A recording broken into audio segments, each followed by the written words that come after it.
Carrollton. Good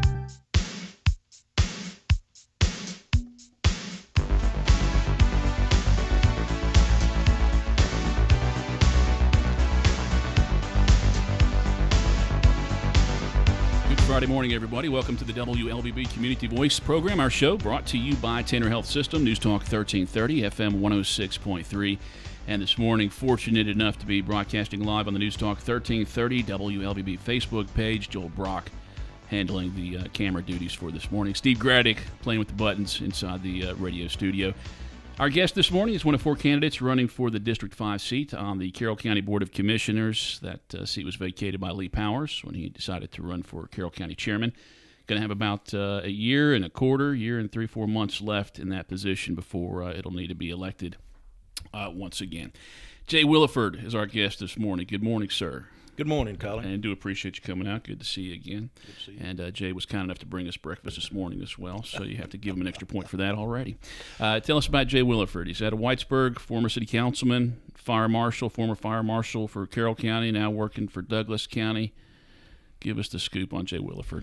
Well, Colin, I've lived in Carroll County my entire life. District 5, I enjoy living there. I wouldn't want to live anywhere else. Recently, as you mentioned, I was the fire marshal for Douglas County, and I was fire marshal for Carroll County, excuse me, Colin, and I recently went to Douglas County. But I've enjoyed, serving the people in Carroll County my entire adult life. I've served them from fire truck to as you said, the fire marshal. I've investigated fires all over this county.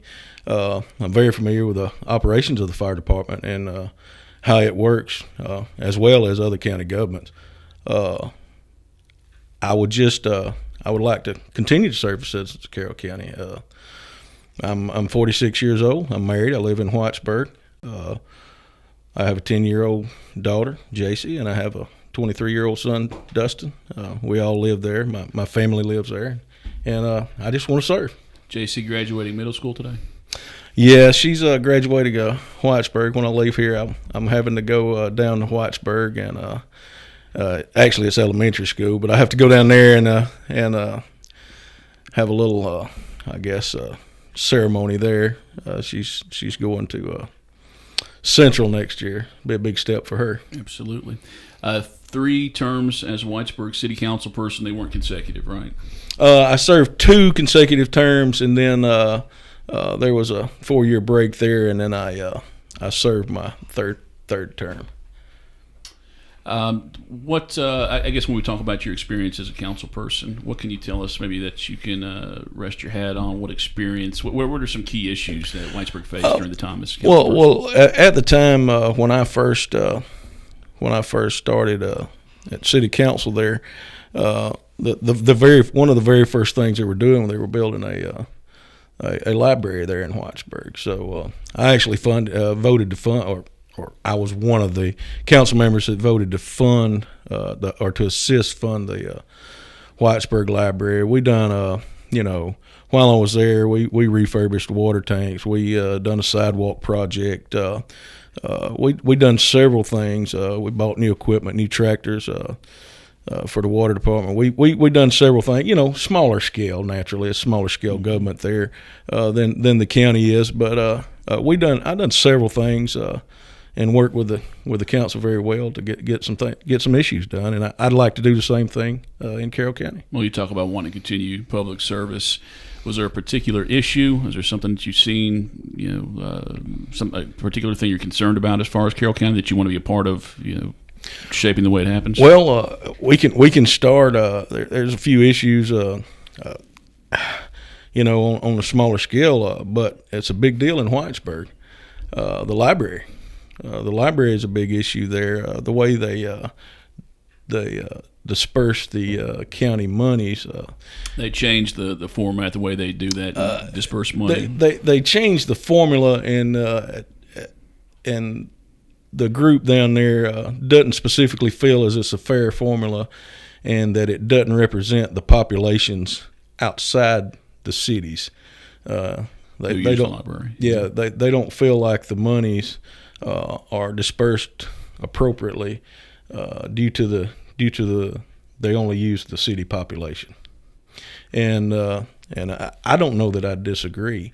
Now they've come up with a secondary formula that seems to be a lot more fair, but it does. I will say that it takes a lot more money away from the larger libraries, and I think we need to just sit down at a table and talk and find some common ground here. I think we can do that, and I think something's gonna have to be done, because it's not gonna go away. Lee Powers was the commissioner for District 5 for 2 years before he resigned to run for chairman. Would you have would you have challenged him in 2 years for this position if he stuck it out? It depends on how things would have progressively gone for Lee. I don't know if I totally agreed with everything he had done, but I don't know that I disagreed, and I don't know that I'm going to totally agree with anything that anybody would have done. But I wasn't upset with Lee about anything that he had done, and I probably wouldn't have, to be honest with you. I probably wouldn't have. Jay Williford, one of 4 candidates for the District 4 commission seat on the Carroll County Board of Commissioners. Election day is June the 18th. Early voting begins on Tuesday. I'm assuming you've already been out on the campaign trail just a little bit. What are you hearing from constituents? Well, I've knocked on doors and made several phone calls, and I try to listen more than I talk, to be honest with you. Some people want to see some changes in our parks. Our parks are rich in history, especially Moores Bridge, McIntosh. They're real rich in history, and some of the people there don't feel like we market that appropriately, and think we could possibly do a little better job at marketing our history and getting people into our parks and creating a little more revenue. I don't disagree with that. I don't know all the answers. I'd have to look into it. I definitely want to look into it. We need to had some of the horse riders express some better camping facilities down at McIntosh. I don't disagree with that, but we're going in the right direction. Ben's done a good job at that, and we're going in the right direction. They're covering, they're putting covers on some of the pavilions and then closing them, but due to the fact that the Clem Community Center was such a hit, and it stays booked all the time, I think they're trying to capitalize on some of that, and that's a good thing. I even been approached about in one of our parks. Our high schools and our 4-H has a shotgun team now, and I've been approached about maybe trying to do something there. To set up and host events at one of our parks. Moores Bridge is a pretty large park, and you may could squeeze something like that in there. I don't know all the liability aspects of that, but I do know that some of our state parks have that. So I don't know that it's that far-fetched. When I think about those parks in that part of the county, if people saying they'd like to see it marketed more and get more people in there, I feel like that goes against what I'm hearing from District 5 as far as, we want to keep our, rural community and kind of keep the business out and keep people out from coming in here. I feel like that they kind of conflict each other, those ideas. Well, as tourism, you want to bring people in. It generates revenue, but it doesn't build subdivisions. So when you come in there and the people visit and they leave, they spend their money. It creates revenue for us. So I think if you the land's not being built on, it's still green space land. It's a park. It's green space land, but it brings a few people in and it generates revenue for us. And it doesn't create subdivisions, and the land still stays rural. One more question before we do take our first break here. You'd mentioned that you had no big issue with the way Lee Powers handled his commissioner role. Were there any votes or anything that he cast that anybody has talked to you about that they had a problem with, or maybe you didn't agree with? Maybe you would have voted different? Well, there was the Sunday sales issue. That's an issue. That's a big issue in District 5. And there has some people said about Sunday sales. I personally don't drink myself, and I talked to several You know, I know several people that do, and it wasn't that big of an issue to those guys. And I think the issue was with the stores and it trying to generate money. I don't think it was a very big issue, but you know, there's absolutely nothing wrong with letting the people vote. But you know, on the same token, you know, that would have been a hard decision to me, because I don't see anything wrong with setting one day a week aside for family and worship. So, you know, that would have been a very difficult decision for me. But as I said, you know, setting one day aside just I believe would be my decision, because you know, that's just how I feel, my personal feelings. But now I didn't get the phone calls and all that they got, obviously. So I don't know, you know, what made them make that decision or go with the decision they did. But like I said, one day I setting aside for family and worship, it isn't too much to ask, I don't think. Jay Williford, one of 4 candidates running for the Carroll County Board of Commissioners District 5 representative seat. Again, early voting begins on Tuesday. That'll be a 3-week period up until June the 18th, which is Election Day. We'll talk to all the candidates running for District 5, also District 4, and already interviewed all the candidates for Carroll County Commission Chairman. Those interviews are posted on our website at newstalk1330.com. If you have questions or comments for Jay this morning, feel free to post them on the Newstalk 1330 WLBB Facebook page, and we'll take a peek at those during the break, or you can call during the program, 678-601-8255, 678-601-TALK. It's about 8:42. We'll come back with more Community Voice after this break. At Tanner, we're advancing health throughout West Georgia and East Alabama, because we know that exceptional care isn't based on how many patients we serve, but how well we serve them. That's why we're focused on quality, delivering the best possible care for our patients. It's why we're expanding our clinical services and building new facilities to serve our growing community. And it's why we're looking beyond our hospitals and medical practices to develop sustainable wellness and preventive health programs in our region. What makes a hospital great has changed. It's not how many beds we have. It's how well we care for the neighbors who need them. Delivering the right care to every patient, every time, is how Tanner is advancing health with medicine beyond measure. Learn more at tanner.org. or find a physician on our medical staff by calling 770-214-CARE. 8:43, welcome back to the WLBB Community Voice program. Our show brought to you by Tanner Health System, Newstalk 1330, FM 106.3. And this morning you can catch us live on the Newstalk 1330 WLBB Facebook page. You can take a look at my handsome guest sitting across the table from me here, Jay Williford, one of 4 candidates running for Carroll County District 4 seat on the Board of Commissioners. When I do talk to the different commissioners, I get the idea that it takes a different mindset and different skill for each district that we're serving in our county, just because our county is so diverse. Is that accurate? Do you feel like District 5, it takes a different person to represent District 5 than District 1, 2, and 3? Absolutely, Colin. You know, we have a rural mindset there in District 5, and we live in a rural area. You know, there are a lot of like-minded people there. I would say outdoorsman type, and I just think that it takes a like-minded person that is that way to represent them.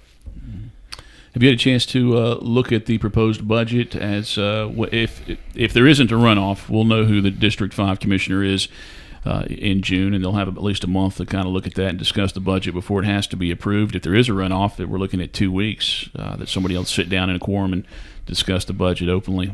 So have you had a chance to look at it, and you have any immediate thoughts? Briefly, I did look at it, and I noticed in the budget there was some raises for public safety, and I think that's a step in the right direction. But now our county as a whole, Colin, is losing people at an alarming rate, or have been now in the last 2 or 3 months. I don't know. It may have stabilized by now. But you know, we've got to do something. This is not a problem that just began a couple of years ago. You know, this has been going on for years. It goes all the way back to 99, 2000 to the Hay Group study. Hay Group study came in and said that we were underpaying our employees, not just public safety, but our employees as a whole, and that we needed to do something. Well, I think at that time Robert Barr was our chair, and they implemented several phases to bring up the pay for county employees. And at that time, when it was implemented, they started the phases. Well, they done, I think, phase one. It's supposed to have been 3 or 4 phases, and they done phase one, and they never done another phase. So now here it is, 20 years later, and we're scrambling trying to get our pay up. When it should have been an ongoing process. If we'd have done what we were supposed to have done 20 years ago, and what the recommendations of the study was 20 years ago, we probably wouldn't be in the shape we're in now. You recently retired, a year and a half ago as Carroll County Fire Marshal? About 9 months ago. 9 months ago? Yeah. Is that, I guess, was the pay? Did that influence your decision to retire? Because you're still a young cat, and you had the opportunity to go work in Douglas County, so you had the opportunity to retire here. Did that low pay affect that decision? Colin, what we done, what happened there was opportunity presented itself for me. And like I said, my heart's in Carroll County. I love serving the people in Carroll County. And an opportunity arose, and I just had to do what was right for my family, Colin. I still love it here. I still like the guys here. I know all the department heads here. I've worked with all of them through the years. But when that opportunity presented itself, retirement, a lot better retirement, cheaper insurance, better insurance and cheaper insurance, and it presented itself to me, and I just couldn't turn it down. Is that the most important thing you think you would bring as a chairman? I mean, as far as that understanding of the public safety and what their concerns are? Yeah, I think that would be the most. Not that I don't understand the county as a whole. But yeah, I have a broad understanding of the fire service, and I'm a certified police officer, so and I've worked in investigations alongside the guys at the sheriff's department, arson naturally, but I that's what I would offer. That's what would be my strongest point. The citizens. I understand their ISO ratings. I understand the building of the fire stations. I actually was the one that drew the districts off for the new fire stations. I measured all the roads. I done all the measurements. I was actually the one that done that. These guys that are out here, I understand that their insurance ratings have doubled and somewhat tripled. I understand why they done that. I understand what it takes to get the ISO down. And I would like to work with our fire chief to try to maintain the rating that we have. I know what'll make it go up. I know what'll make it go down. And I understand the people out there, especially out in the Sand Hill area, that I've received the phone calls in the office, and I've went out and talked with them, and I've written them letters to try to help them maintain a lower insurance rating. And I think that should I be elected, that would be one of my top priorities is manpower for the fire stations that have been recently built, and somehow to fund them. We've built those stations and we didn't man them because our budget wouldn't hold it. But our ISO ratings did go down in the Carrollton Tice area, and it will go down in the Jones Mill area. But what we've got to do is we've got to come up with some method to generate revenue, or come up with something, to generate some revenue to man those stations. It's very difficult to say we're going to man stations and then we're gonna give raises. The bucket's only so big, and when you dip all the water out of the bucket, we've got what's left, so we've got to replenish our bucket somehow. It is a one step at a time thing. And correct me if I'm wrong here. It is worth pointing out that those insurance rates did go up for those families who, I guess, once the formula was changed from I guess 5 miles away the bird or the crow flies to 5 miles of road, their insurances were affected. So the 2 fire stations were built. Well, they're not manned, unfortunately, but it did lower it did decrease their insurance rates.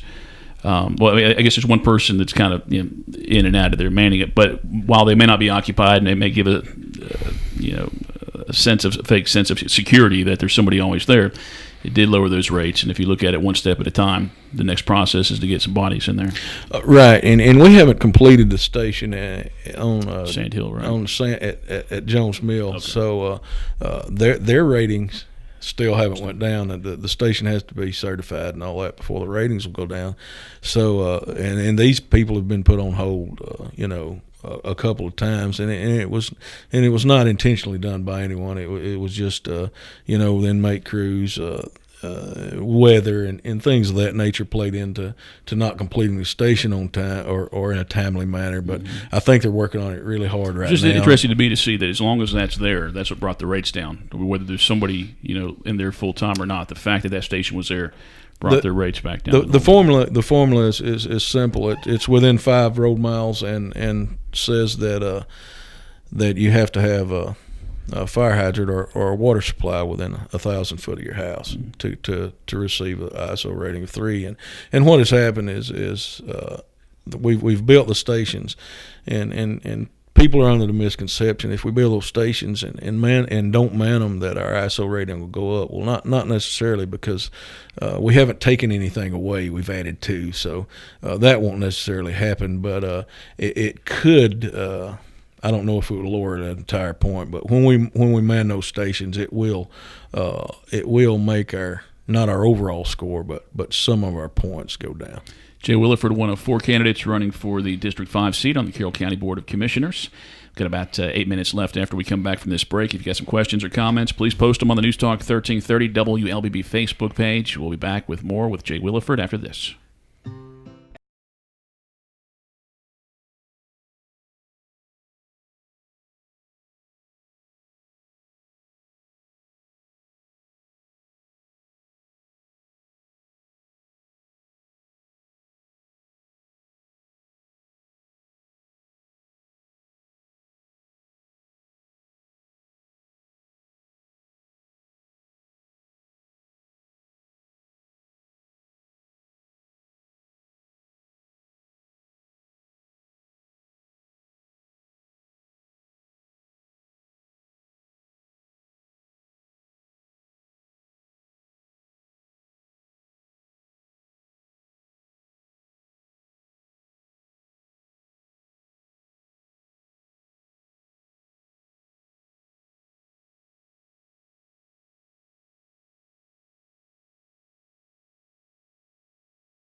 (8:52). Welcome back to the WLBB Community Voice program. Our show brought to you by Tanner Health System. News Talk 1330 FM 106.3. Have about 7 minutes left in our program.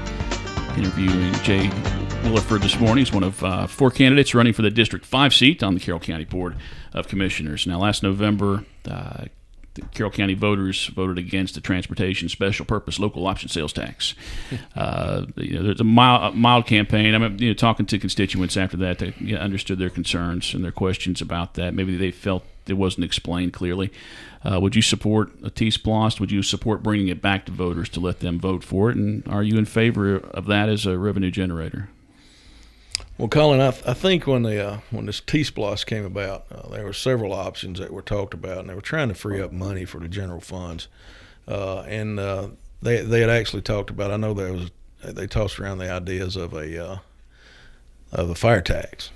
Well, after they got to studying the fire tax, they said, well, maybe it can be a public safety tax, and there's several things went around there. But then they just determined that the tax base wasn't even large enough to fully support the fire department. So they said, well, we'll still have to subsidize out of general funds to support the fire department. So they decided to, I think at that point. So that wouldn't have been like an extra penny on purchases, that tax, right? No, it would have been a property tax yeah. that would go straight to fire. To the fire department. So they kind of decided against that because the base wasn't large enough, and they didn't want to do that. So what they done was the T-Splost. Well, at the same time the T-Splost came out, it appeared that we got we were getting the buses. And I think there was some confusion going on that some of the people thought that the T-Splost was to support the buses. So there was a little confusion there. Some people that I'd talked to, because they were thinking that the T-Splost was to support the buses. So I don't know if timing was a great thing there for that. I don't know that I would support the T-Splost. It's very difficult to tell you we want to support a road tax when your roads aren't in that bad shape. So I think we need to look at things and try to generate money. I don't know that the T-Splost would be the way to do it, but it is an option. And without just sitting down and rolling your sleeves up and working with the rest of the board, I think we could come up with some ideas that we could get passed, or some ideas that would generate more money. We're looking at the budget every year, and again this year we're talking about trying to get some extra money for county employees and of course public safety. And first responders, you try to find some things that you can cut so you don't have to raise the millage rate. One of the things that our listeners have brought up is the nonprofits. Is it government's role to support some of these nonprofits, and when would it be okay? Well, Colin, I haven't given a lot of thought, and I don't know exactly how much money we give to nonprofits, but I think it depends on how active they are and what they do for our community. If these nonprofits do a lot for our community and help us, then probably we should look into helping them financially. But if they don't, I would say no. I don't know exactly what all nonprofits that we give to, and I don't know if we should or if we shouldn't, to be honest with you. Jay Williford, our guest on this morning's Community Voice program. I have about 4 minutes left in the show, and try and get in a couple more questions before we head out. Right now we're looking at about a year of the Carroll Connections transportation. You mentioned the buses. We were talking about the transportation splost, looking at a year at it right now. At some point, Carroll County Commissioners will evaluate that, how that's serving the community, and should they invest any money in it all. Right now, they're getting some grant money for it. Should governments be involved in the transportation business? Again, and I think I need to clarify. Every time I bring this up, I think some people still think it's going to be like MARTA, like we're shipping people out of Douglas County and letting them come shop here, and vice versa. I mean, it's in county. Transportation system. But how do you feel about that? How will you judge? How will you decide on whether that's something that the county should continue to support? Well, Colin, I'm not, let's say, against the buses. I like the buses. I think it's a good program. It stays within the realms of Carroll County, and it assists. And people are getting, I guess. When you offer a service, people get dependent upon it, and it would be very difficult to come in after you offer a service and to pull it away. But now the buses we're getting, if my understanding is correct, there was a grant, a 3-year, a 5-year. I don't know the length of the grant, but at the end of the day, when that grant ends, here we go again. Yet another service we've got to pay for. I think we need to keep our eyes on the ball as far as our employees go. When we expand a service like that, it costs us money. Now I know right out the gate it didn't cost us any money on the buses because it was grant money. But at the end of the day, here we go again. We're going to have to pay. We're going to have to maintain the buses. We're going to have to pay drivers as soon as the grant money's run out. Now, Jay, we've got 30 seconds left in the program. I did see on your Facebook you setting up a grill yesterday. Does that mean you're having a meet and greet coming up this weekend? Well, not this weekend. We probably are going to do a meet and greet, but it won't be this weekend. But I think it'll be for family this weekend. All right, well, check out his Facebook. Is it Jay Williford for County Commission, or is it just Jay Williford? I think it's elect Jay Williford for County Commission. All right, check out that Facebook page for more questions and more information on Jay Williford. Thanks for coming out this morning. Thank you, Colin. And thank you for listening to this morning's Community Voice, brought to you by Tanner Health System, News Talk 1330 FM 106.3. It is now 9 o'clock.